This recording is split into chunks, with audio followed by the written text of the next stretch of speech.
Joining us now is the longest tenured player on Washington's roster. He's been their long snapper for nearly a decade, and more importantly, for the second time in his career, he is their Walter Payton NFL Man of the Year nominee. Please welcome to the show, Nick Sundberg. Oh, yeah. Hey, what's up, Nick? all right. Hey, thanks for having me. Thank you for being here. And as I just mentioned, for the second time in 3 years, you're Washington's Walter Payton NFL Man of the Year award nominee. Tell me what that honor means to you. Well, it's just a privilege to be able to be up for an award this prestigious, and just to be named with a group of guys that I am, especially with past winners, to have an opportunity to be a part of that group is just a huge honor, like you said. So I'm really excited to be nominated again and hoping for the best.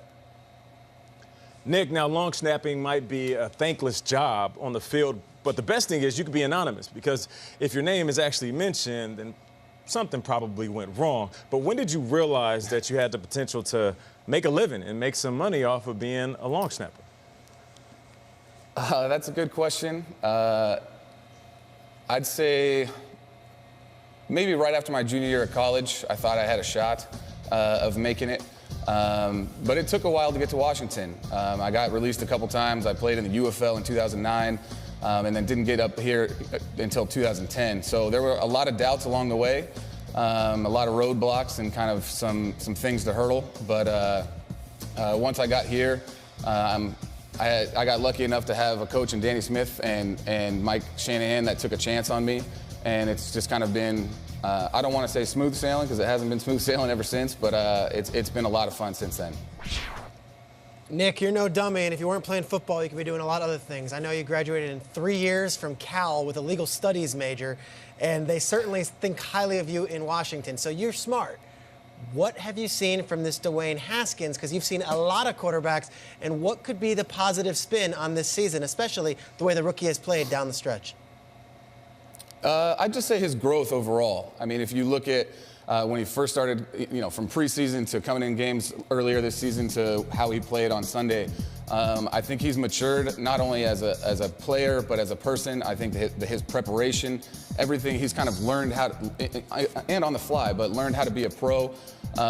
He's got all the talent in the world. I mean, you can see it on most of these throws that he's making, and I think he's just kind of taking a lot of the responsibility and putting it on him, and that's huge for a young guy to step up and say, hey, I'm going to do this and do it the right way. It is. Bright future, of course. And, Nick, there was an honor for the man you snapped to last night. Your punter, Tress Way, named to the Pro Bowl, which is a big deal. I think it's actually an honor for you, too, because he can't do his job without yours. Is it a big moment for you? Yeah, huge shout-out to Tress Way. The last couple of years, I think he was close. He was an alternate last year. This is huge for him. I'm so pumped that I got to be his guy this year, and hopefully we get to continue our relationship for the next, long time after this. But yeah, I'm super excited for him going to the Pro Bowl, and just kind of looking forward to the future with him.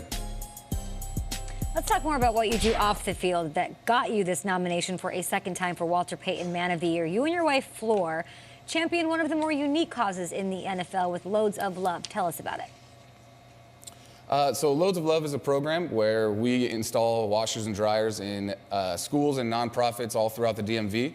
Our goal is to allow kids and their parents to do laundry at school. So for kids who are possibly homeless or in and out of unstable living conditions, we kind of remove that barrier of having clean clothes so that they can do it at school. And a lot of the sites are different, but it all kind of comes down to sometimes it's a PTA member volunteering to come in, a front office worker or teacher on their off period. Some schools have their student councils volunteer to do laundry, and the kids can drop off a bag of dirty clothes in the morning and pick up a bag of freshly folded and washed clothes in the afternoon.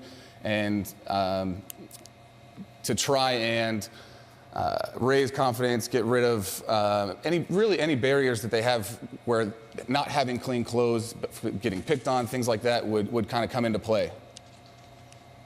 That's awesome, man. We appreciate what you do off the field. And I was going to ask you what motivates you to do work in D.C., but you answered that question. So I'll give you this time to talk to the fans in D.C.